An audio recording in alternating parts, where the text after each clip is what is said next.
मुश्किल दौर जिंदगी में आते रहते हैं, लेकिन अगर इस पर विजय हासिल करनी है तो एक मजबूत रणनीति होनी जरूरी है। लेकिन आज के दौर में यूपी के अस्पतालों में जैसा हाहाकार मचा है, वो ये बताने के लिए काफी है कि स्वास्थ्य विभाग के इंतजाम में कहीं न कहीं चूक है। ऑक्सीजन को लेकर त्राहिमाम के हालात लगातार 4 दिन से बने हुए हैं। बेहतर कल की उम्मीद हर दिन रहती है, लेकिन हालात दुरुस्त होने की जगह और बिगड़ रहे हैं। लखनऊ से आज एक ऐसी तस्वीर सामने आई जो आपको बेचैन कर देगी। ये बदइंतजामी का सबसे बड़ा सबूत है। इसीलिए हम कह रहे हैं कि बदइंतजामी के वायरस से बचाओ। वेंटिलेटर पेशेंट जा रहा है, यहाँ बोल रहे ऑक्सीजन नहीं है।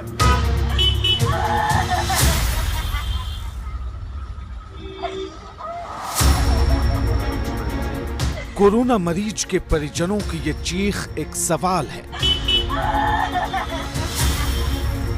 लखनऊ के कोविड कमांड सेंटर के आगे बिलखती रही मां बेटी। कोई सुनने वाला नहीं था गुहार। ऑक्सीजन के इंतजार में बिगड़ती गई हालत। एक पेशेंट नहीं लिया जा रहा है, SpO2 इसका बहुत लो है। वेंटिलेटर पेशेंट जा रहा है, यहाँ बोल रहे ऑक्सीजन नहीं है। रेत की तरह हाथ से फिसलता रहा वक्त। तो क्यों यहाँ के कमांड से क्यों यहाँ पे करते हैं? मत भेजे ना, क्या जान दे दे? व्यवस्था के नाम पर बद इंतजामी का बोझ। आम आदमी की मजबूरी की बेचैन कर देने वाली तस्वीर। कम से कम चल तो रहे थे।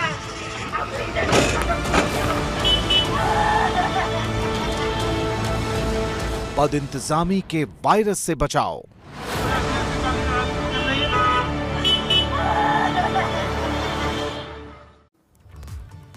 तो जिस मरीज की अभी आपने तस्वीर देखी वो लखनऊ के आशियाना की LDA कॉलोनी के रहने वाले थे।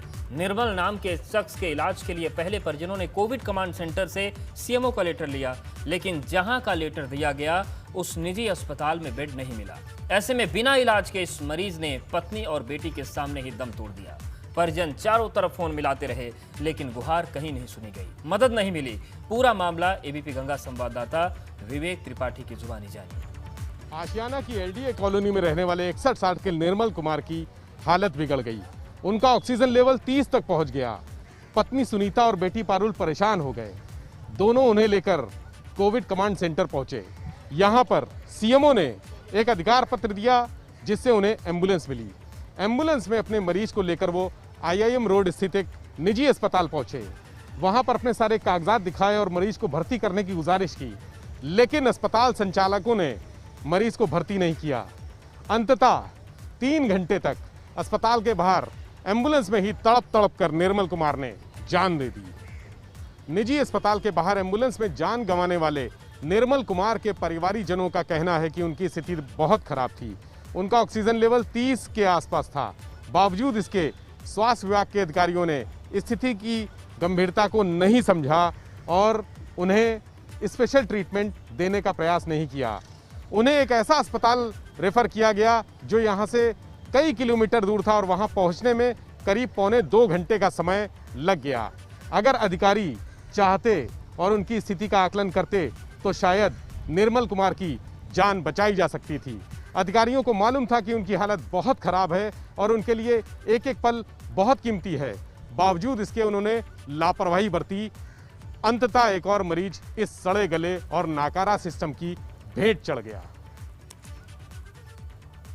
तो ये हालात हैं और जमीन पर अभी क्या स्थिति है वो भी समझना जरूरी है, क्योंकि मिनट दर मिनट हालात बिगड़ ही रहे हैं, कोई सुधरने का नाम नहीं है।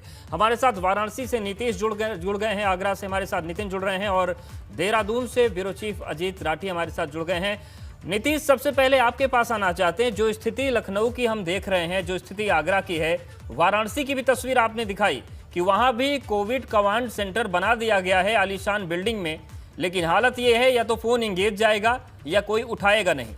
आखिर कहां चले गए सब? मुंह छुपाकर, बिलों में दुबक कर क्यों बैठे हैं सारे अफसर? इसलिए दुबक कर बैठे हैं अवधेश कि शायद इनके पास कोई जवाब नहीं है। व्यवस्था के नाम पर शून्य है ये अफसर।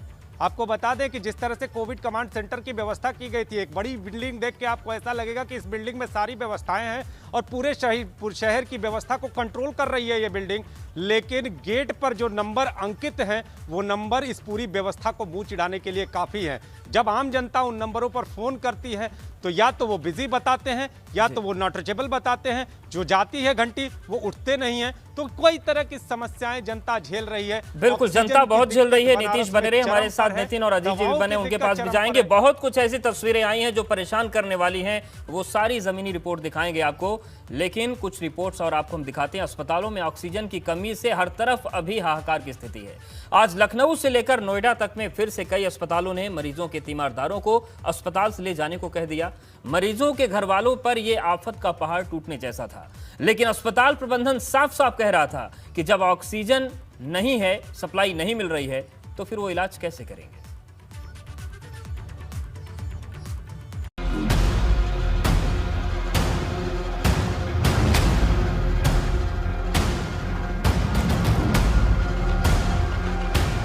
जल्दी जल्दी खत्म हो रही है।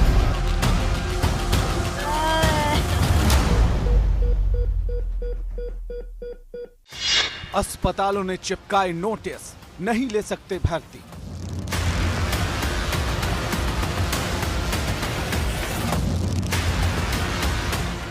ऑक्सीजन की कमी का खतरनाक काउंटडाउन।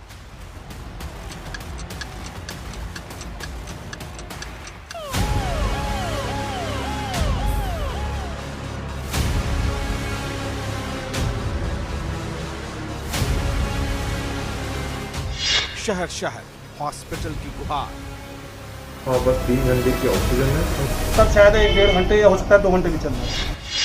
ऑक्सीजन कहीं से भी जल्दी पहुंचाओ सरकार।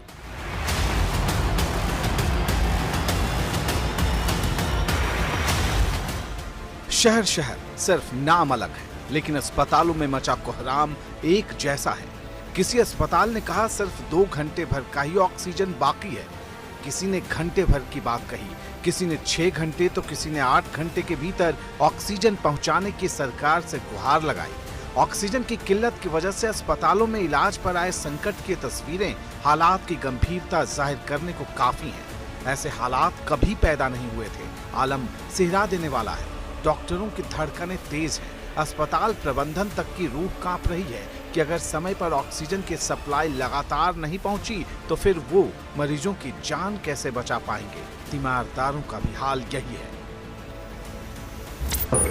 देखिए, आज सुबह 11 बजे हमारे वेंडर का फ़ोन आया और कहा सर मैं आपको अब ऑक्सीजन नहीं दे पाऊँगा क्योंकि मेरा प्लांट फरीदाबाद में है और यहाँ सरकार ने कह दिया कि पहले आप हरियाणा को देंगे, फिर आप अगर बचे तो दिल्ली को देंगे, जो कि हरियाणा में ही पूरा उनका कंज्यूम हो रहा है। तो उन्होंने हमें मना कर दिया कि हम नहीं दे पाएंगे। लखनऊ की इंटीग्रल यूनिवर्सिटी हॉस्पिटल ने दोपहर बाद प्रशासन को चिट्ठी भेजी। इसमें कहा कि इलाज के लिए सिर्फ 2 घंटे का ही ऑक्सीजन बैकअप बाकी है, जबकि यहाँ 120 मरीज ऑक्सीजन सपोर्ट पर हैं। इससे पहले लखनऊ के मैकवेल, मेयो, चरक और चंदन हॉस्पिटल ने ऑक्सीजन की सप्लाई नहीं होने से इलाज को लेकर हाथ खड़े किए थे।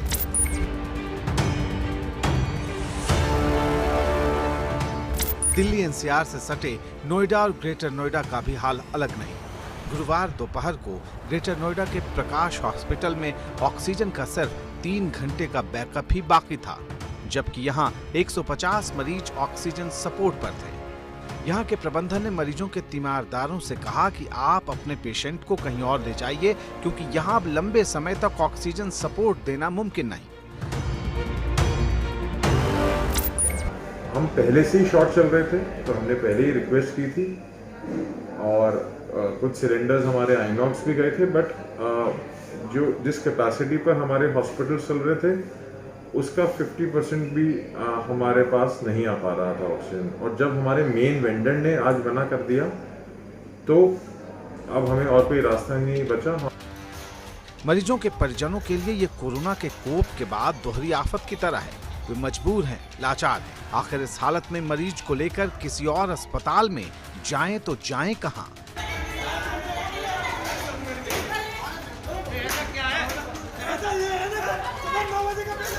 हॉस्पिटल है, ये नोएडा 33 सेक्टर में है और यहाँ मेरा लड़का एडमिट है, वो भी आईसीयू में है।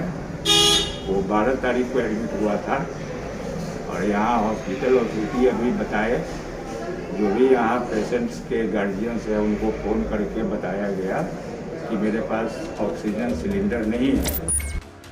गाजियाबाद का हाल भी अलग नहीं। यहाँ के भी कई अस्पतालों में ऑक्सीजन के खत्म होने की उल्टी गिनती चल रही है। त्राहिमाम करते हुए इंदिरापुरम के अवंतिका हॉस्पिटल प्रबंधन ने तीमारदारों से अपने मरीज को दूसरे हॉस्पिटल में शिफ्ट करने को कह डाला।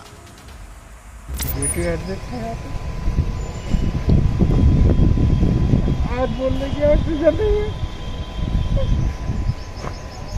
कहाँ जाएंगे तो बेटी को लेकर। ऑक्सीजन की कमी वाले अस्पतालों का ये सिर्फ कुछ बड़े शहरों का ही हाल है। कई जिलों से लगातार ऑक्सीजन की सख्त किल्लत की खबरें आ रही हैं। इन सब के बीच लखनऊ में झारखंड के बोकारो से ऑक्सीजन की रेल रूट के जरिए आ रही खेप का शिद्दत से इंतजार किया जाता रहा।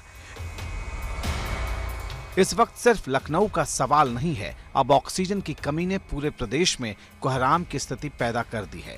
हर जगह मांग कई गुना बढ़ चुकी है और इसके मुताबिक सप्लाई हो नहीं पा रही। अलीगढ़ के एक निजी कोविड अस्पताल एसजेडी में बुधवार शाम कुछ ही घंटों के भीतर 5 मरीजों की मौत हो गई। सभी वेंटिलेटर पर थे। परिजनों का आरोप है कि ऑक्सीजन की सप्लाई रुकने से ये मौत हुई। फिलहाल अलीगढ़ के मामले की जांच हो रही है। मौजूदा हालात में ऐसी घटनाएं चिंता बढ़ाने वाली हैं। सवाल है कि अगर अस्पताल ऑक्सीजन की कमी की वजह से इलाज में इसी तरह हाथ खड़े करने लगे तो फिर मरीज जाएंगे कहां? Bureau report, ABP Ganga. तो आज के दौर में सबसे बड़ा सवाल यही है कि बदइंतजामी के वायरस से कौन बचाएगा, क्योंकि ये वायरस अपने से पैदा नहीं होता, हमारा आपका नकारा सिस्टम इसको पैदा करता है। डॉक्टर नीलम मोहन जी भी हमारे साथ चर्चा में जुड़ गई हैं, वरिष्ठ चिकित्सक हैं। नीतीश लगातार वाराणसी से हमारे साथ बने हुए हैं, नितिन आगरा से और अजीत राठी ब्यूरो चीफ उत्तराखंड देहरादून से बने हुए हैं। नितिन, आपके पास भी आ रहे हैं।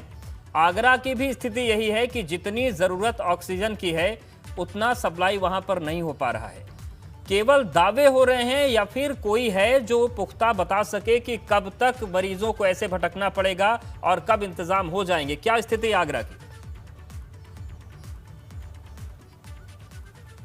देखिए, पूरा सिस्टम ही वेंटिलेटर पे है अवधेश, और यही वजह है कि आज हमने पूरे दिन जब देखा है तमाम हॉस्पिटल्स के तमाम अल्ट्रासाउंड सेंटर्स और तमाम जो कहा जाए जो रेडियो डायग्नोसिस सेंटर्स होते हैं, वहाँ उनका जो पूरा रियलिटी चेक किया है तो स्थिति बहुत ही ज़्यादा भयावह है।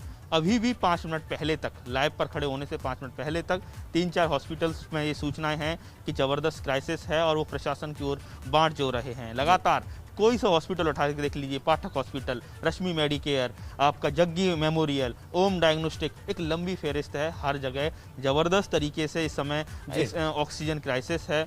लगातार कॉल किए जा रहे हैं, नोडल अधिकारी सिटी मजिस्ट्रेट बनाए गए हैं, कभी फ़ोन उठा लेते हैं, कभी नहीं उठाते हैं, जिलाधिकारी फ़ोन रिसीव नहीं कर रहे हैं। बिल्कुल नितिन, क्योंकि वो तो जानते हैं ना कि वो मसीहा है, वो फोन उठाएंगे तो भी कुछ नहीं होना है और फोन नहीं उठाएंगे तो भी उनका कोई कुछ बिगाड़ नहीं सकता, क्योंकि सिस्टम तो ऊपर से लेकर नीचे तक ध्वस्त है। अजीत राठी जी, सवाल ये है कि जो हालात उत्तर प्रदेश में बने हैं क्या वही उत्तराखंड में है?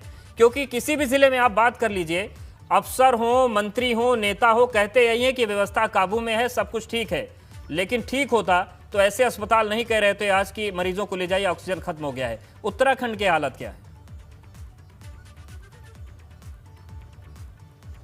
देखिए, स्थिति ऐसी हो गई है कि जैसा पूरे सिस्टम ने समर्पण कर दिया हो इन परिस्थितियों के सामने, और जैसा कल एबीपी गंगा ने दिखाया था कि इनके पास आप उपकरण और संसाधन तो छोड़िए, यहाँ पर प्रशिक्षित स्टाफ भी नहीं है कि वेंटिलेटर जो है उसको ऑपरेट कैसे किया जाए।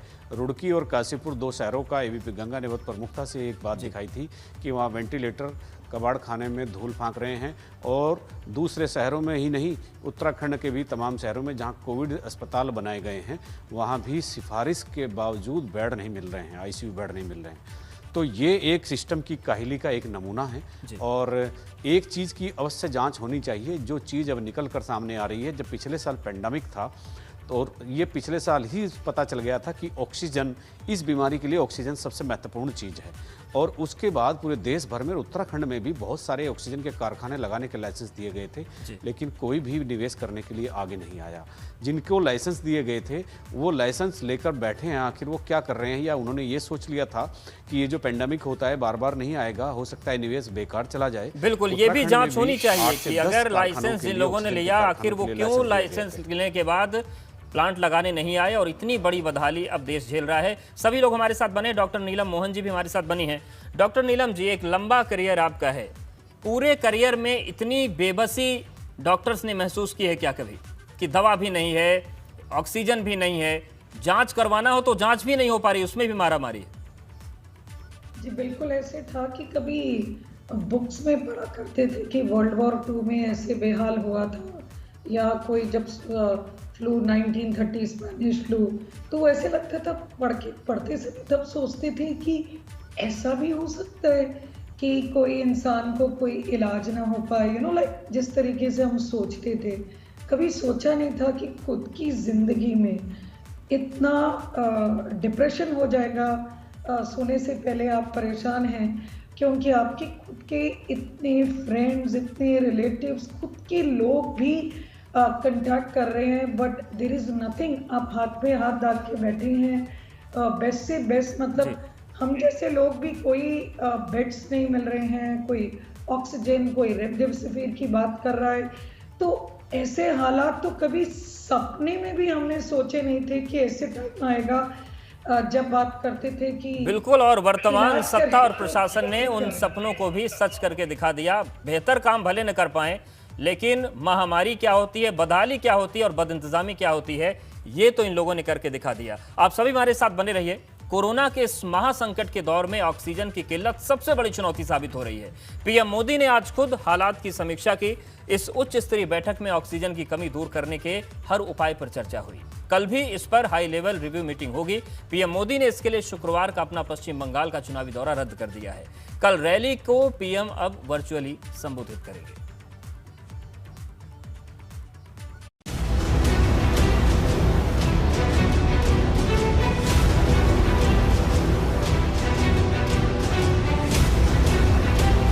ऑक्सीजन के महासंकट पर प्रधानमंत्री मोदी ने महामंथन किया।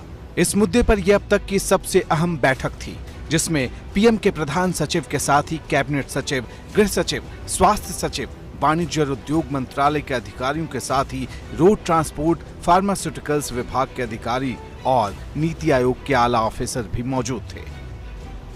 इस मीटिंग में ऑक्सीजन की कमी दूर करने, सप्लाई में तेजी लाने, वितरण में पारदर्शिता और उत्पादन बढ़ाने के उपायों पर सबसे ज्यादा जोर दिया गया। अफसरों ने पीएम मोदी को पूरे हालात की जानकारी दी। इसके मुताबिक इस वक्त 20 राज्यों से लिक्विड मेडिकल ऑक्सीजन की सबसे ज्यादा मांग है। ये मांग हर दिन 6,785 मीट्रिक टन की है। 21 अप्रैल से केंद्र ने 6,822 मीट्रिक टन यानी डिमांड से ज्यादा ऑक्सीजन इन राज्यों को हर दिन आवंटित किया है। अच्छी बात यह है कि इस बीच पिछले कुछ दिनों में 3,300 मीट्रिक टन उत्पादन बढ़ा है। निजी और सरकारी स्टील प्लांट, उद्योग और ऑक्सीजन उत्पादकों ने इसमें बड़ी भूमिका निभाई है। गैर जरूरी उद्योगों को लिक्विड ऑक्सीजन की सप्लाई फिलहाल रोके जाने का भी असर हुआ है। नए ऑक्सीजन प्लांट भी शुरू हो रहे हैं। पीएम मोदी की अगुवाई वाली इस रिव्यू मीटिंग में कई तरह से ऑक्सीजन सप्लाई को बढ़ाने पर विचार किया गया। आयात को लेकर भी चर्चा हुई। ऑक्सीजन की कमी के मुद्दे पर जब सुप्रीम कोर्ट तक ने संज्ञान ले लिया है और देश के 6 हाई कोर्ट में इस पर सुनवाई चल रही है, ऐसी हालत में प्रधानमंत्री की अगुवाई वाली ये मीटिंग बेहद अहम मानी जा रही है। इस बीच गृह मंत्रालय ने एक अहम निर्देश जारी किया है, जिसके मुताबिक ऑक्सीजन सप्लाई वाली गाड़ियों को रोका न जाए। ऑक्सीजन सप्लाई में बाधा आने पर स्थानीय प्रशासन जिम्मेदार होगा। वहीं तेज गति से बिना रुके ऑक्सीजन के ट्रकों और कैप्सूल को देश के अलग अलग शहरों में लाने और ले जाने पर चर्चा हुई। बैठक में आवश्यकता होने पर ऑक्सीजन की खेप को एयरलिफ्ट करने पर भी विचार किया गया। इसके साथ ही ऑक्सीजन की कालाबाजारी रोकने के भी राज्यों को निर्देश दिए गए। Bureau report, ABP Ganga. तो हालात कितने विकट हैं वो समझाने के लिए आपको हम कोरोना का अपडेट भी बता देते हैं कि आखिर स्थिति प्रदेश में है क्या। कोरोना अपडेट की बात करें तो उत्तर प्रदेश में कुल नए केस बीते 24 घंटे में 34,379 आए हैं। इसके आगे अगर हम बात करें, कुल मौतें बीते 24 घंटे में 195 हुई हैं। 195 लोगों की संक्रमण के चलते जान चली गई। लखनऊ में 19 लोगों ने दम तोड़ा है कोरोना के चलते। अस्पताल का आंकड़ा है, जो बाहर मर गए उनकी कोई गिनती नहीं है। प्रयागराज में 18 लोगों की मौत हुई है कोरोना संक्रमण के चलते। तो ये स्थितियां हैं प्रदेश में। कानपुर में 18 मौत। तो ये वो जिले हैं जो बहुत ज्यादा प्रभावित हैं और 2000 से ऊपर ही आंकड़े यहां पर आ रहे हैं रोज। राज्य में कुल लोग जो ठीक हुए 16,514, जिनको कोरोना के संक्रमण से राहत मिली है। राज्य में एक्टिव केसेस की संख्या 2,59,810 इस वक्त है और कुल नए केस बीते 24 घंटे में 34,379 आए हैं और कुल 195 लोगों की इस कोरोना के चलते मौत हुई है।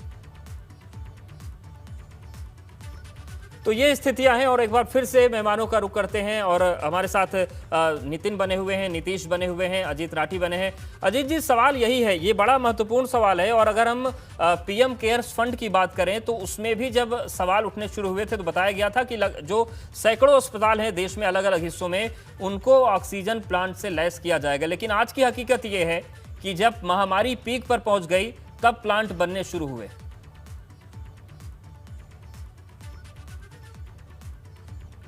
अवधेश, देखिए, मैं इस पूरे पखवाड़े में आपने एक बात बहुत शिद्दत से महसूस की होगी कि अगर इन विपरीत परिस्थितियों में हमें सबसे ज़्यादा आवश्यकता किसी चीज़ की है तो वो आईसीयू बेड और वेंटिलेटर और ऑक्सीजन। और जब पिछले साल, कल भी हम इस बात का उल्लेख कर रहे थे कि पिछले साल जब पेंडेमिक आया और पेंडेमिक के बाद जब ये पता चला कि इसमें इतनी चुनौतियां हैं और इतनी जटिलताएं हैं, इतना जोखिम भरा ये रहा है कालखंड, तो इससे आगे हमें कोई एक तैयारी, एक बड़ा इंफ्रास्ट्रक्चर खड़ा करने की करनी चाहिए थी। अब खड़ा करने की कोशिश भी हुई होगी। जैसा मैंने भी आपको ऑक्सीजन प्लांट के लिए बताया कि उत्तराखंड में भी कुछ प्लांट सैंक्शन हुए थे, लेकिन उनकी मॉनिटरिंग किसी ने नहीं की कि वो लगाए जा रहे हैं कि नहीं लगाए जा रहे हैं। वेंटिलेटर की स्थिति ये थी कि कल रुड़की और काशीपुर का नज़ारा आपने अपने दर्शकों को दिखाया। आज देहरादून का जो सबसे बड़ा हॉस्पिटल, उत्तराखंड का सबसे बड़ा हॉस्पिटल है दून हॉस्पिटल, वहाँ पर आप बाहर परिजनों को और मरीजों के आम रिश्तेदारों नातेदारों को बिलखते हुए देख सकते हैं। मॉर्चरी पर जितने भी शव हैं वो अपने विच्छेदन की प्रतीक्षा करते दिख रहे हैं। आज ऐसा समय आ गया है कि लोगों को बहुत पुनः एक बार फिर नए सिरे से सोचना चाहिए और किस तरह से हम आगे बढ़ सकते हैं, किस तरह से नहीं। जैसा भी डॉक्टर साहब ने बताया कि हमारी जो पैनल में है, डॉक्टर साहब बता रही थी कि किस तरह से हमने देखा नहीं था कि दूसरे और पहले विश्व युद्ध की एक हमने कल्पना पढ़ने के बाद की, हमने इतिहास के पन्नों को जब उकेला तो उसमें हमें लगा कि ये ऐसा हुआ। स्पेनिश फ्लू जैसा तमाम लोग, ऐसी जो महामारियाँ इस दुनिया में आई हमने देखा है, लेकिन अब जो संसाधन हैं उनको हम यूज करने के लिए अगर हमारे पास प्रशिक्षित लोग भी नहीं हैं तो ये बिल्कुल ये एक बड़ी समस्या है। वाराणसी से नीतीश भी हमारे साथ बने हुए हैं।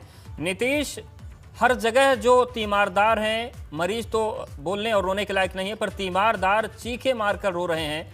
चाहे लखनऊ की बात कर लें, प्रयागराज की बात कर लें, वाराणसी की बात कर लें, कानपुर की बात कर लें। प्रधानमंत्री ने समीक्षा की थी, बैठक की थी, उसके बाद से हालात कुछ बदले हैं या बस रजिस्टर पर एक समीक्षा चढ़ गई कि समीक्षा हो गई साहब? अवधेश, अगर बात करें तो थोड़े बहुत हालात जो हैं वो कहीं ना कहीं बदलते हुए दिखाई दिए, लेकिन थोड़े बहुत अगर बात करें तो दशमलव मात्र, लेकिन हालात बदले नहीं हैं, ये कहना गलत नहीं होगा। आपको बता दें कि आज की डेट में अभी थोड़ी की हमारे पास सूचना है कि गिलट बाजार स्थित एक अस्पताल में ऑक्सीजन की कमी हो गई। अभी थोड़ी देर पहले हमारे मोबाइल पर एक फ़ोन आया है, जो तीमारदार हैं वो रो रहे हैं, बिलख रहे हैं। उनका ये कहना है कि डॉक्टर जो हैं, जो वहाँ पे अस्पताल में जो चिकित्सा कर रहे हैं, वो तीमारदारों से कह रहे हैं कि मात्र आधे घंटे की ऑक्सीजन बची है। लेकिन सीनियर डॉक्टर जो उस अस्पताल के हैं, उनका ये कहना है कि व्यवस्था कर ली जाएगी, मरीजों को घबराने की ज़रूरत नहीं है। ऐसी स्थिति में मरीज दहशत में है। आप समझिए अवधेश कि जिस ऑक्सीजन के सहारे पर मरीज अस्पतालों में एडमिट हो रहे हैं, इलाज कराने के लिए एडमिट हो रहे हैं, इलाज नहीं मिल रहा है, ऑक्सीजन नहीं मिल रही है, दवाएं नहीं मिल रही हैं, और अगर ये सारी चीज़ें नहीं मिल रही हैं तो इसके बाद चिकित्सक भी उपलब्ध नहीं हो पा रहे हैं। बिल्कुल, ये स्थितियां गंभीर हो जाती है। और डॉक्टर नीलम, आपसे सवाल ये है कि जब इस तरीके के हालात बन जाते हैं कि बड़ी संख्या में मरीज हैं, इंजेक्शन खत्म हो रहा है, ऑक्सीजन खत्म हो रही है, किस तरीके के दबाव में आप लोग होते हैं? आपकी अपनी भी नैतिक जिम्मेदारी होती है और जो तीमारदार होते हैं उनका प्रेशर अलग होता है। क्या उस वक्त चलता है आपके दिमाग में? एक तो ये first most of the time knee reflex होता है, मतलब आप इतना ज़्यादा डिप्रेशन और दुख हो जाते हैं कि आपका परफॉर्मेंस कम हो जाता है। लेकिन मेरे हिसाब से अभी एट दिस टाइम हम सबको नेगेटिव के साथ थोड़ा पॉजिटिव भी होना है। जहाँ जहाँ से हम ऑक्सीजन बचा सकते हैं वो करना है। फॉर एग्जांपल हर एक हॉस्पिटल में हमें 0 इलेक्टिव केसेस करना है। कोई भी केस जो अर्जेंट नहीं है, इमरजेंट नहीं है, उसको 0, चाहे कितनी भी कमाई हो उससे, लेकिन वो करना है। जैसे हमने ठान लिया था कि हमारे हॉस्पिटल में कोई एंडोस्कोपी है, वो जो भी प्रोसीजर जिसमें ऑक्सीजन लगता है वो नहीं की जाए अनलेस एंड अनटिल वो कुछ इमरजेंसी हो, उसे नहीं करना चाहिए। 1 नंबर 2 एक आदत होती है हम लोगों को कि ऑक्सीजन की एक स्पीड रख देते हैं, क्योंकि डॉक्टर्स के जूनियर्स चले जाते हैं, नर्सेज चले जाती है, तो वो भी काफ़ी वेस्टेज होता है। अगर ये भी सिखाया गया कि ऑक्सीजन की आपको उतना ही स्पीड रखनी चाहिए जितना कि आपको चाहिए। अगर सैचुरेशन मेरा बिल्कुल, यानी कि सभी को सकारात्मक रहना होगा, थोड़ा और बेहतर और सतर्क होकर काम करना होगा। एक रिपोर्ट दिखाते हैं बदइंतजामी की बदहाली कि उत्तराखंड में कोरोना से हालात लगातार बिगड़ रहे हैं। कोरोना की बढ़ती संख्या से राज्य सरकार की चिंताएं बढ़ गई हैं। राज्य के अलग अलग जिलों से अलग अलग तस्वीरें आ रही हैं। आलम यह है कि हर रोज मरीजों का आंकड़ा बढ़ रहा है, लोगों को डराने लगा है। दून अस्पताल में भर्ती पति की मौत के बाद महिला पर दुखों का पहाड़ टूट पड़ा। महिला का कहना है कि 2 दिन पहले उसके पति जो थे उनसे बात हुई थी, लेकिन आज उनकी मौत की खबर ने सन्न कर दिया। कहने के तो प्रदेश का दून अस्पताल उत्तराखंड का सबसे बड़ा अस्पताल है, लेकिन कोरोना के चलते स्वास्थ्य सेवाएं यहां पर भी दम तोड़ रही हैं।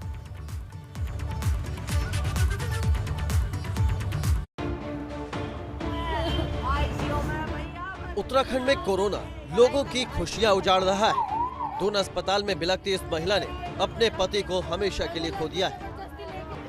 महिला की माने तो इसके पति को कुछ रोज पहले ही अस्पताल में भर्ती करवाया गया था। बीते रोज भी सब कुछ ठीक था, मगर डॉक्टर ने अचानक खबर दी कि महिला के पति की मौत हो गई। कोरोना ने इस परिवार की खुशियां उजाड़ दी।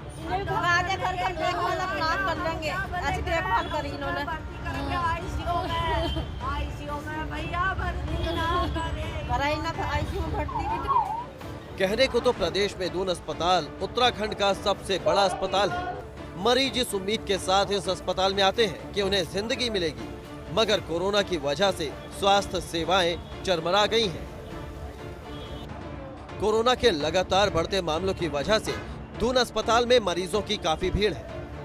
कोई कोविड का टेस्ट कराने आ रहा है तो किसी को इलाज करवाना है। बढ़ती भीड़ की वजह से मरीजों को घंटों इंतजार करना पड़ रहा है। सुबह से 10 बजे से आई है। क्या दिक्कतें क्या हो रही हैं? ये बस बहुत वेट करना पड़ रहा है, पेशेंट्स बहुत ज्यादा है। प्रदेश में कोरोना के संक्रमण का आंकड़ा 1,34,000 को पार कर चुका है। कोरोना के संक्रमण की यही रफ्तार रही तो अगले कुछ रोज में ये आंकड़ा 1.5 लाख के पार पहुंच जाएगा। कोरोना की चुनौती के सामने सरकार हर दिन अपनी गाइडलाइंस को और सख्त कर रही है, तो दूसरी तरफ तस्वीरें बताती हैं कि व्यवस्थाओं को दुरुस्त करना होगा, वरना देवभूमि में आने वाले दिनों में स्थिति काबू से बाहर हो सकती है।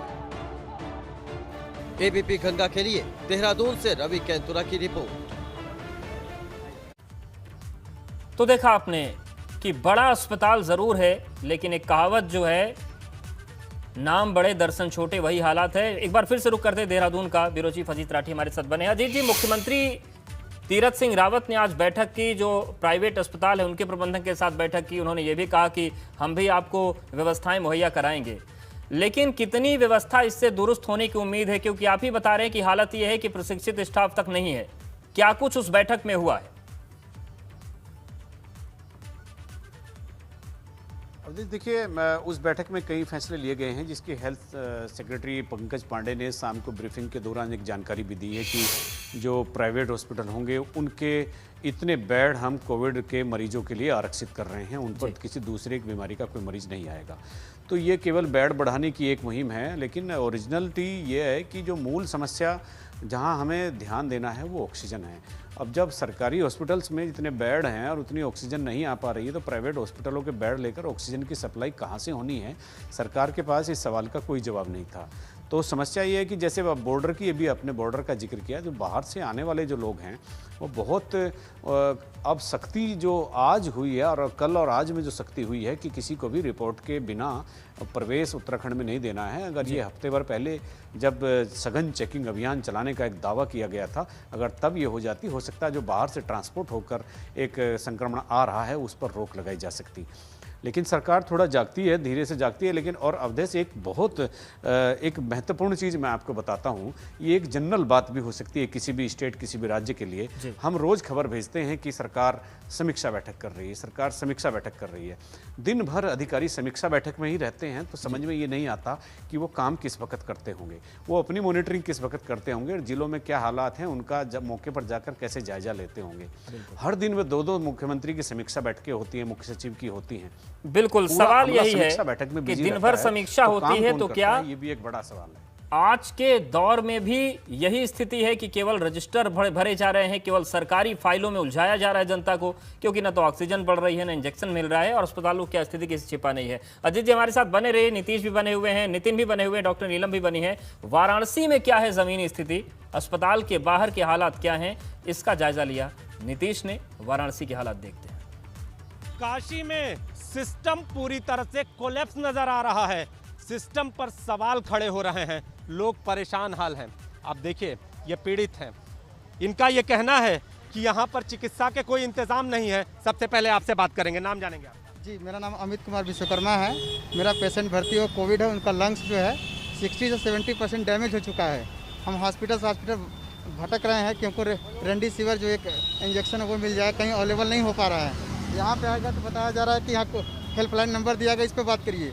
जितने नंबर लगा रहे हैं सभी व्यस्त आ रहे हैं या फिर नॉट रीचेबल आ रहा है, किसी से बात नहीं कर रहा। और अंदर जो कि वहाँ पे बना हुआ सेंटर, अंदर जाने नहीं दिया जा रहा है। इस काम का कोविड कमांड सेंटर, ये आप देखिए, ये कोविड कमांड सेंटर है।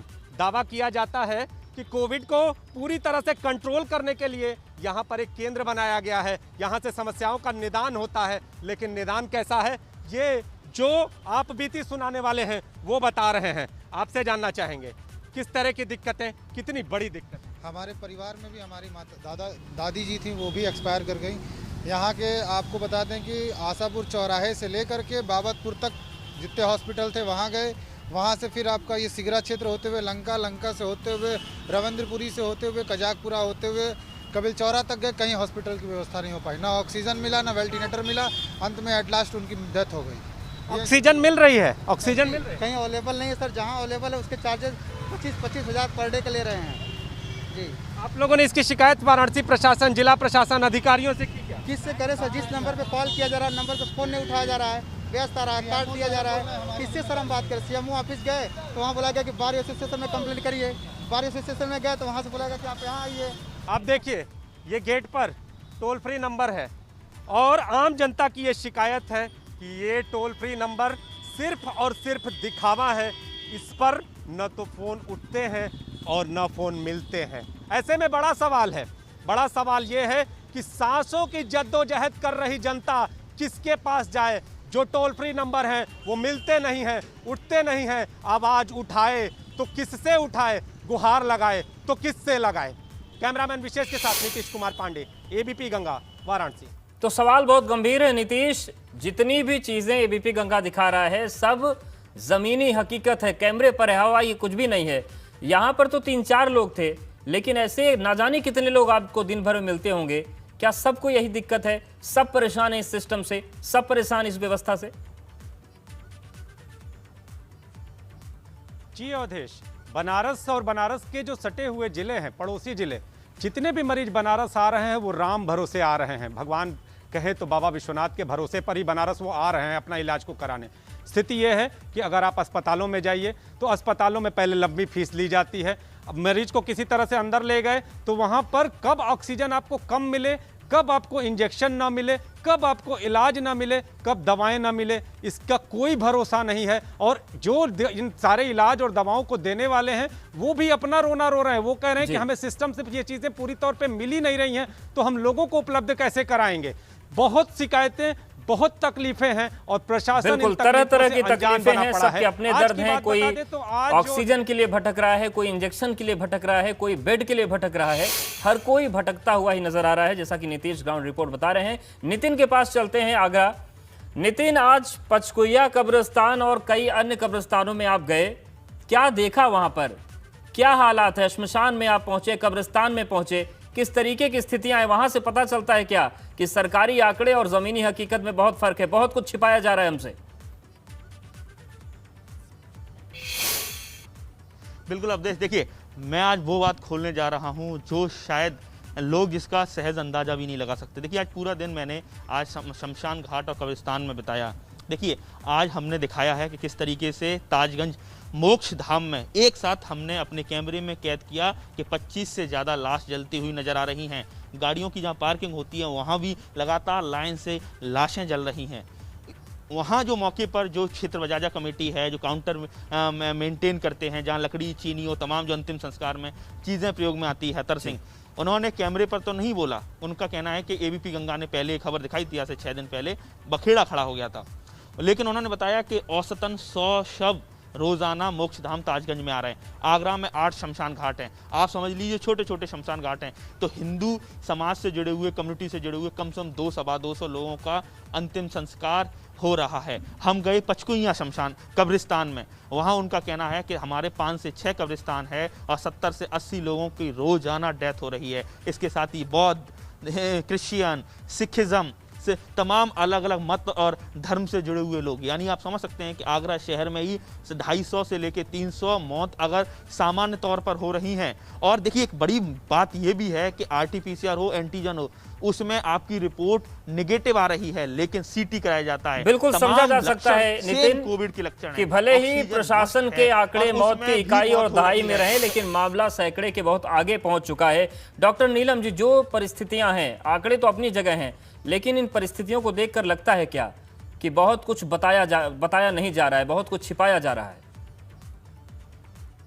ये तो पहली बार भी हमने बताया था कि पिछले उसमें, और जैसे बाकी के एक्सपर्ट्स बताए, सही से अफसोस है कि जो तैयारी होनी चाहिए थी वो उस तरीके से तैयारी नहीं हुई। डिस्पाइट हमें एक पहले अलार्म मिल चुका था पिछले साल, तब जोर से तैयारियां करनी थी, किधर ना किधर मामला थम गया। और उस तरीके से जितना कुछ सुनने को आ रहा है बिल्कुल सही है कि ना ड्रग्स मिल रहे हैं ना ऑक्सीजन। मेरा ये मानना है कि मोस्ट प्रोबेबली गवर्नमेंट को सारे प्राइवेट हॉस्पिटल्स 90% उन्हें कोविड डिक्लेयर कर देना चाहिए, इसके सिवा और कोई नहीं। बिकॉज अभी भी काफ़ी हॉस्पिटल्स 100% कोविड नहीं करते हैं, डेडिकेटेड कोविड हॉस्पिटल है, क्योंकि आपको उस पर वेंटिलेशन का ध्यान होता है कि आप अगर वेंटिलेशन और एयर कंडीशन आपकी अलग नहीं है तो आप हॉस्पिटल में दोनों कंबाइन नहीं लग सकते हैं। तो अगर किसी तरह प्रशासन ये एक फैसला ले ले कि नॉन कोविड हॉस्पिटल जो हैं उनको लिमिटेड नॉन कोविड रखें, बाकी सबको अपने अंदर कोविड हॉस्पिटल डिक्लेयर करें, मेरे हिसाब से ये एक फर्स्ट स्टेप है। क्योंकि अगर बिल्कुल बहुत कुछ ऐसा है व्यवस्था में जिसमें थोड़ी तब्दीली करनी होगी, थोड़ा दिमाग से, थोड़ा धैर्य के साथ काम करना होगा, क्योंकि हालात बेकाबू हैं तो रणनीति तो बदलनी पड़ेगी। देहरादून का रुख करते हैं, अजीत जी हमारे साथ लगातार बने हुए। अजीत जी, कुंभ के बाद लगा था कि एक बड़ा विस्फोट उत्तराखंड में होगा, हालांकि स्थितियां उतनी नहीं बढ़ी जितनी सोची जा रही थी, लेकिन क्या उत्तराखंड में भी उत्तर प्रदेश की तरह हालात हैं कि स्थिति जमीन की कुछ और है और आंकड़ों में कुछ और दिखाया जा रहा है? वहां पर भी छिपाने की कवायद चल रही क्या? देखिए अभी जैसा डॉक्टर साहब ने बताया कि जितने भी प्राइवेट हॉस्पिटल हैं सभी को कोविड घोषित कर दिया जाना चाहिए। और हालात पर तो जिस तरह से हम बात कर रहे हैं वो उत्तर प्रदेश और उत्तराखंड के कोई बहुत अलग अलग नहीं है, लेकिन आज सरकार ने ऐसी ही एक कोशिश की है कि जितने भी प्राइवेट हॉस्पिटल हैं उनमें आधे से ज़्यादा बेड कोविड के लिए आरक्षित कर दिए गए हैं। तो सरकार की ये पहल तो ठीक है, और जैसा अभी ब्रीफिंग में हेल्थ सेक्रेटरी ने भी बताया कि जितने भी प्राइवेट हॉस्पिटल हैं उनके बेड आरक्षित कर लिए गए हैं, कोविड के मरीजों के लिए उनको उपयोग में लाया जाएगा। लेकिन सवाल जहाँ से हम चले थे और वह कहानी वहीं पर घूम फिर कर आकर वहीं ख़त्म हो जाती है, और बात है ऑक्सीजन की। अगर सभी अस्पतालों को कोविड घोषित भी कर दिया जाए तो ऑक्सीजन का क्या होगा, जिसके लिए आज मारामारी मची है। दून जैसे हॉस्पिटल और यहाँ पर जो जितने भी प्राइवेट बड़े हॉस्पिटल हैं वो अल्टीमेटम दे रहे हैं अनऑफिशियली प्रशासन को कि हमारे पास इतने मरीज भर्ती हैं और हमारे पास ऑक्सीजन इतने ही घंटे का बचा है, तो इसके बाद आप ही जिम्मेदार होंगे। ऐसी कहानी लखनऊ से लेकर देहरादून तक तमाम शहरों में आप देख सकते हैं। लेकिन आज सरकार ने जिस तरह का ये फैसला लिया है प्राइवेट हॉस्पिटल्स को एक तरह से आधे बेड अधिग्रहण करने का, इसमें देखना यही है कि इसको इम्प्लीमेंटेशन का जो एक कार्यक्रम होगा वो किस तरह का होगा, और यहाँ पर जो वेंटिलेटर और ऑक्सीजन होंगे तो वो ऑक्सीजन के जो सिलेंडर होंगे और जो दूसरी मेडिसिन्स होंगी तो उसको उपलब्ध कराने का और पर्याप्त मात्रा में उपलब्ध कराने का सरकार के पास एक कौन सा फार्मूला होगा जो इस पर असफलतापूर्वक आगे बढ़ सकेगी। तो खास बात यही है कि ये जो कदम उठाया गया है कि मरीजों को राहत तो देता है लेकिन सुनने में राहत देता है भी, बिल्कुल सुनने में राहत देता है, लेकिन उम्मीद की जाए ये कि वो असल में राहत देना शुरू कर दे तो शायद हालात तेजी से सुधरेंगे, और तेजी से नहीं भी सुधरेंगे तो व्यवस्था से जो भरोसा उठ रहा है वो कम से कम दोबारा वापस लौटेगा। नीतीश का रुख कर लेते हैं वाराणसी से। नीतीश, पूरे देश भर से बड़ी परेशान करने वाली तस्वीरें आ रही हैं, वाराणसी भी अलग नहीं है। आज हमने तस्वीरें देखी और दिखाई कि किस तरीके से स्मशान घाटों पर चिताओं की पूरी लाइन लगी हुई थी, और जो इलेक्ट्रिक शवदाह हैं, जानकारी यहां तक मिल रही है कि वो पिघलने लगे हैं, गलने लगे हैं, इतनी ज्यादा चिताएं जल रही हैं। क्या तस्वीर देखने को मिल रही वाराणसी में इस समय? अवधेश, एक ब्रेकिंग बताना चाहूंगा। वाराणसी के एक अस्पताल में मात्र 2 घंटे की ऑक्सीजन बची है और मरीजों में अफरा तफरी का माहौल है। जो अस्पताल हैं उनको अलर्ट पे कर दिया गया है और इसके साथ जो निजी अस्पताल हैं उसके मरीजों को जो डॉक्टर हैं वो अन्य अस्पताल में शिफ्ट करने की बात कह रहे हैं। अब स्थिति बनारस में और भी भयावह होती हुई दिखाई दे रही है। हम आपको बता दें कि कल के इसी बुलेटिन में हम लोगों ने जिस तरह से एक निजी अस्पताल में ऑक्सीजन की कमी की आशंका को जाहिर किया था, आज मात्र 2 घंटे की ऑक्सीजन बची है और अभी की स्थिति है कि अस्पताल के जो मरीज के तीमारदार हैं वो रो रहे हैं, वो गुहार लगा रहे हैं कि जैसे तैसे भी हमारे मरीज को ठीक किया जाए। तो अफरा तफरी की स्थिति है। नीतीश, ये कौन सा अस्पताल है कि बनारस में जो शवदाह है, जो गिलट बाजार स्थित त्रिमूर्ति अस्पताल का ये हाल है अवधेश। यहाँ के इस निजी अस्पताल में ऑक्सीजन मात्र 2 घंटे की बची है। हालांकि अस्पताल प्रशासन कह रहा है कि व्यवस्था को हम पूरी तरह से सुचारू कर देंगे, लेकिन कैसे करेंगे ये बड़ा सवाल है। मरीज कोई एक नहीं है, 2 नहीं है, बल्कि 40 से ज्यादा मरीज हैं और इसमें से जो सीरियस मरीज हैं, जो सीरियस पेशेंट हैं, उनको अलग अस्पतालों में, शिवपुर स्थित अलग अस्पतालों में शिफ्ट किया जाएगा, अन्य अस्पतालों में शिफ्ट किया जाएगा। क्या शिफ्ट करते समय उस मरीज के साथ अनहोनी भी हो जाए या कोई भी ऐसी घटना हो जाए? क्या अस्पताल ने प्रशासन ने पहले इस अस्पताल में ऑक्सीजन की व्यवस्था? लेकिन नीतीश, एक सवाल ये भी है कि शिफ्ट तो तब करेंगे जब बेड होंगे। बेड तो पहले से ही भरे हुए हैं, कहीं पर जगह नहीं है, तो शिफ्टिंग होगी भी तो कैसे होगी? और जो आप पॉइंट उठा रहे हैं कि रास्ते में क्या होगा उनका, ये भी अपने आप में गंभीर सवाल है। निश्चित तौर पे अवधेश, ये बड़ा सवाल है और ये सबसे बड़ी चीज, शिफ्ट करने की जरूरत क्यों पड़ी? जब एक मरीज आपके अस्पताल में पहुंचा है, व्यवस्थाओं को देखकर पहुंचा है, तो क्या उस अस्पताल में व्यवस्थाएं सुचारू करना जरूरी नहीं है? उन मरीजों को दूसरे अस्पताल में शिफ्ट करना जरूरी है? क्या ऐसी स्थिति में मरीज परेशान हाल नहीं होगा? क्या ऐसी स्थिति? बिल्कुल, बहुत गंभीर सवाल है और सवाल पूरी व्यवस्था पर। डॉक्टर नीलम जी कुछ कहना चाहिए। मैम, कई बड़े सवाल हैं। नहीं नीतीश जी, ये गलत है क्योंकि वो अपना बेस्ट कर रहे हैं। कोई अस्पताल का नहीं चाहेगा कि अपने पेशेंट की दरौड़ डाले, तो मुझे तो उसको तारीफ करना चाहिए। और दूसरी चीज मैं सोच रही हूँ कि ऑक्सीमीटर के ऊपर भी ध्यान जी अपनी बात पूरी उसकी बना जाए। ऑक्सीजन कॉन्सेंट्रेटर, तो हम उसकी भी बात सोचना चाहिए कि किस तरीके से ऑक्सीजन कॉन्सेंट्रेटर की प्रोडक्शन हम बना सकते हैं, बिकॉज वो भी अच्छा चीज है जो हम सोच ही नहीं रहे हैं। ठीक है, बिल्कुल। नीतीश, अभी अस्पताल प्रबंधन क्या कह रहा है? फौरन क्या इंतजाम होंगे अगर केवल 2 घंटे का वक्त बाकी है? शिफ्टिंग होगी, बाहर से कहीं से ऑक्सीजन आएगा? क्या प्रशासनिक अधिकारी भी इस पर कुछ बोल रहे हैं या अभी भी फोन बंद है उनका? अवधेश, अगर प्रशासनिक अधिकारियों की बताएं तो वह प्रशासनिक अधिकारी तो अभी इस मुद्दे पर फिलहाल बात नहीं कर रहे हैं, लेकिन अस्पताल जो का इस निजी अस्पताल के प्रबंधन हैं, जो सीनियर डॉक्टर हैं, उनसे मेरी बातचीत हुई। उनका ये कहना है कि कुछ सीरियस पेशेंट जो हैं उनको शिफ्ट किया जाएगा और धीरे धीरे व्यवस्था को काबू करने का प्रयास किया जाएगा। लेकिन तब देखना ये होगा कि काबू होता है या आगे क्या होता है। फिलहाल जो मरीज के तीमारदार हैं उनमें दहशत का माहौल है, वो सभी पूरी तरह से दहशत में हैं। हाल ये है कि सभी रो रहे हैं और गुहार लगा रहे हैं कि इन्हें अस्पताल में जैसे तैसे भी व्यवस्था की जाए। बिल्कुल नीतीश, और हुकूमत में बैठे हुक्मरान बड़े बड़े नौकरशाहों को जब अपनी जिम्मेदारी का एहसास बंद हो जाता है तो फिर आम जनता को दहशत में ही रहना पड़ता है, रोना ही पड़ता है। मुश्किलों का अंधेरा चाहे जितना भी घना हो, लेकिन हिम्मत की रोशनी राह में उजाला भर ही देती है। यूपी के हमीरपुर से एक ऐसी ही खबर सामने आई जहां एक स्टील फैक्ट्री ने सिर्फ 1 रुपए में ऑक्सीजन सिलेंडर की रिफिलिंग शुरू कर दी है। जरूरतमंदों की ऐसी मदद उम्मीद एक मिसाल की तरह है।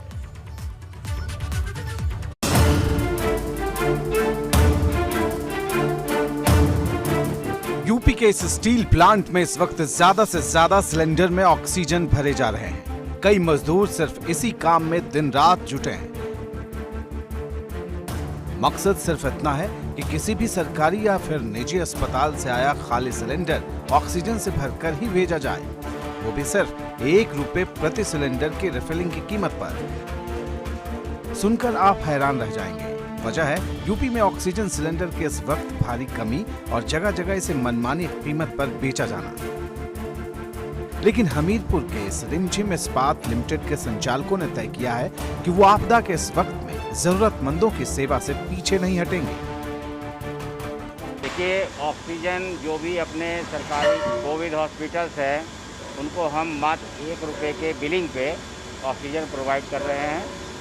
ये जो अपने चिकित्सा अधिकारी हैं उनके द्वारा लिखित लेटर चाहिए हमको। तो जितने भी अपने कोविड 1 रुपए की मात्र बिलिंग कर रहे हैं वो बिलिंग पर्पज से है, क्योंकि हमारी इंडस्ट्री है, इससे कोई भी मटेरियल हम बिना बिल के नहीं निकाल सकते हैं। यहाँ इस वक्त ऑक्सीजन रिफिलिंग के लिए पहुंचने वाली गाड़ियों का तांता लगा है। लखनऊ, झांसी, बांदा से लेकर कानपुर और बनारस तक से ऑक्सीजन सिलेंडर लेने अस्पतालों में गाड़ियां लगातार पहुंच रही हैं। आम लोग भी आ रहे हैं। सरकारी और निजी अस्पतालों के साथ ही किसी भी जरूरतमंद शख्स को यहाँ 1 रुपए में ऑक्सीजन का पूरा सिलेंडर भर कर दिया जा रहा है। सिर्फ इसके लिए कोविड मरीज के लिए लिखे गए डॉक्टर के पर्चे की जरूरत होती है। ऐसा इसलिए ताकि कोई बिचौलिया इस सेवा का फायदा न उठा जाए। देखिए, मेरे पास इंडिविजुअली तो सिंगल आदमी आ रहे हैं अलीगढ़ से, नोएडा से और बनारस से, बांदा, चित्रकूट, महोबा, कानपुर, लखनऊ, उन्नाव, रायबरेली, इन सब से आ रहे हैं। बाकी जो यहाँ के बुंदेलखंड के क्षेत्र के जितने भी हॉस्पिटल्स हैं जिनमें ट्रकों में डायरेक्ट जो है माल जा रहा है, वो इससे अलग है। हमीरपुर के इस रिमझिम इस्पात लिमिटेड के इस वक्त हर तरफ चर्चा हो रही है, जिसने इंसानियत के लिए अपने निजी फायदे को किनारे रख दिया है। ये एक मिसाल है। विकास पुरवार, हमीरपुर, एबीपी गंगा। तो कुछ ऐसे लोग भी हैं जो व्यवस्था को और उम्मीद को बल देते हैं। हमारे साथ सभी संवाददाता बने हैं, डॉक्टर नीलम बनी है, लेकिन वक्त बहुत कम है। अजीत जी आपके पास आ रहे हैं, एक फाइनल कमेंट लेंगे कि जिस तरीके का डिप्रेसिंग माहौल है, जिस तरीके से हर तरफ नाउम्मीदी आ रही है, नाउम्मीदी दिख रही है, सिस्टम पूरा ध्वस्त दिख रहा है, ऐसे में उम्मीद की किरण दिखती है क्या? कहाँ तक दिखती है? कब तक ये चीज़ें सकारात्मक हो जाएंगी? और देखिए, विपरीत परिस्थितियों से ही अनुकूल परिस्थितियां आती हैं और हर रात के बाद एक सुबह होती है। ऐसा नहीं है कि चीज़ें ठीक नहीं हो सकती है। यहाँ पर इफेक्टिव और कंटिन्यूअस इफेक्टिव मॉनिटरिंग की एक ज़रूरत है, सतत प्रभावी अनुसरण की ज़रूरत है। और जो प्राइवेट हॉस्पिटल में जो कोविड के लिए आरक्षित किए गए हैं बेड, उनको पूरी सुविधाओं से लैस किए जाने की ज़रूरत है। चीज़ें मुझे लगता है कंट्रोल में आ जाएंगी, लेकिन एक बहुत एकजुट होकर एक सेना की तरह काम करने की ज़रूरत है ताकि हम इन विपरीत परिस्थितियों को जीत सकें। जी बिल्कुल, तो ये स्थितियां हैं, विपरीत परिस्थितियों से जीतने की उम्मीद बनी रहनी चाहिए, लेकिन ये उम्मीदें कब तक पूरी होंगी, ये अपने आप में बड़ा सवाल है। आप सभी का बहुत शुक्रिया हमारे साथ जुड़ने के लिए, बातचीत करने के लिए, ज़मीनी हालात बताने के लिए। और इन सब के बीच उम्मीद तो कम से की ही जा सकती है कि ज़रूर रात के बाद सवेरा आएगा, लेकिन कब आएगा अपने आप में ये भी एक बड़ा सवाल बना है।